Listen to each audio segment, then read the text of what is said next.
Dando continuidade ao nosso curso de avaliação, na aula passada falamos sobre vistoria e na aula de hoje falaremos sobre situações especiais. O meu compromisso com você, aluno, é transmitir conhecimentos de avaliação de forma clara e objetiva, exemplificando em situações reais, tornando cada vez mais simples o seu aprendizado. Foi pensando nisso que decidi dividir situações especiais de vistoria. Voltemos então para a aula. Digamos que você foi contratado para fazer uma avaliação de um imóvel, porém você não consegue fazer a vistoria do mesmo. Como proceder então? A 14653, na parte 2, já prevê a impossibilidade de vistoria. Ela afirma que nessas situações o motivo deve ser justificado no laudo de avaliação e que você vai precisar de alguns elementos para que tenha descrições do imóvel, que pode ser fornecido pelo contratante ou obtido por você mesmo, né? Esses elementos precisam conter a descrição interna dele, do avaliando, e no caso de apartamentos, escritórios ou conjuntos habitacionais, você tem que fazer também a vistoria das áreas comuns e de outras unidades, se for possível, certo? Em caso de unidades isoladas, caberá somente a parte da vistoria externa. Ela também frisa que é preciso que você deixe de forma clara que você está adotando a situação paradigma no seu laudo de avaliação. Isso porque trará reflexo no grau de fundamentação da sua avaliação. Vamos ver um exemplo para ficar mais claro. Digamos que você foi contratado para fazer a avaliação de um apartamento que foi financiado através de um banco X. Digamos que a pessoa que financiou, teve algum problema e não conseguiu fazer o término do pagamento desse imóvel. O banco então decide leiloar o imóvel, ou melhor, está público. Nesse caso, ela precisa que um avaliador vá e faça um laudo de avaliação desse imóvel que ele irá vender. Ao chegar no imóvel, o proprietário se nega a permitir a sua entrada, né, no imóvel. Você, em hipótese alguma, vai forçar a sua entrada nessas situações. O que você pode fazer é falar para o proprietário que, independente de você entrar no imóvel ou não, você vai fazer a avaliação. E que, em algumas situações, pode ser até não benéfico para o proprietário, que você, ou melhor, o ocupante, que você faça a avaliação dessa forma, porque pode ficar um valor abaixo do mercado e não cobrir necessariamente os débitos dele com a instituição financeira, certo? Um outro exemplo, digamos que você vai avaliar uma casa, né? Para referente à questão de danos de terceiros.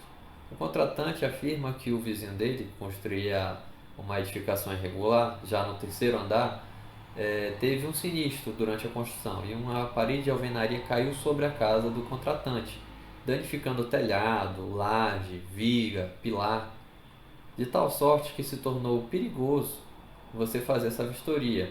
Você, sabendo que o imóvel pode colapsar, não vai adentrar o imóvel. O que você vai fazer é tirar fotos, né, numa distância segura, para você conseguir avaliar esse prejuízo que foi causado por terceiros.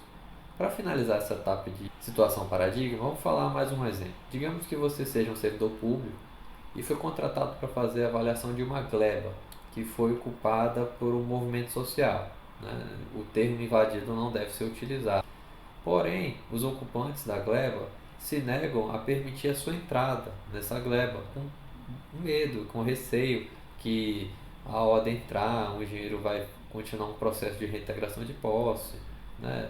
Apesar de que às vezes uma avaliação nada tem a ver com reintegração de posse do imóvel. Nesses casos, é claro que você não vai se indispor com uma comunidade inteira para você entrar numa gleba. O que você vai fazer? Você vai fazer um levantamento por drone, por imagem de satélite, de forma indireta. Ou seja, você ainda estará enquadrado na situação paradigma. Tudo bem?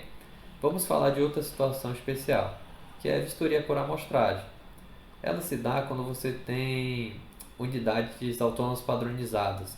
Eu vou dar um exemplo que eu acho que vai deixar bem claro como e por que utilizar.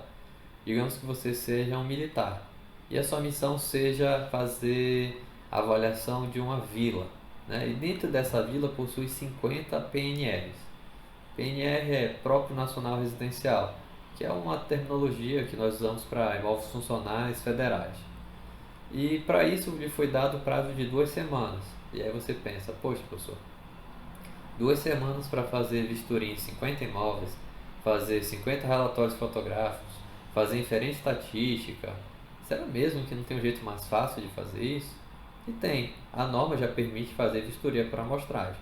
Nesse caso, você poderia entrar em contato com o seu superior e falar: posso fazer por amostragem? E chegar num percentual de amostragem para aquelas tipologias. Normalmente, quando nós falamos de vilas militares, nós temos plantas tipo de imóvel. Então você vai ter, temos tantas casas do tipo A, tantas casas do tipo B, né? Você vai separar elas e vai fazer um sorteio, né? Ou seja, vai selecionar de forma aleatória a vistoria de X imóveis, né? Nesse exemplo nós adotamos 30%, então você vai fazer 30% da tipologia A e 30% da tipologia B.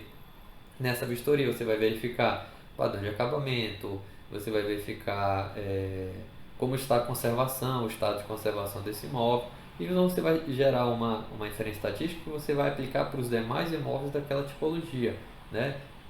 Economizando bastante tempo. Bem, queridos, espero que a aula de hoje tenha lhe ajudado a compreender esses termos que às vezes são de difícil compreensão para quem está iniciando no mercado de avaliações, e na próxima aula iremos falar sobre pesquisa de mercado. Até lá!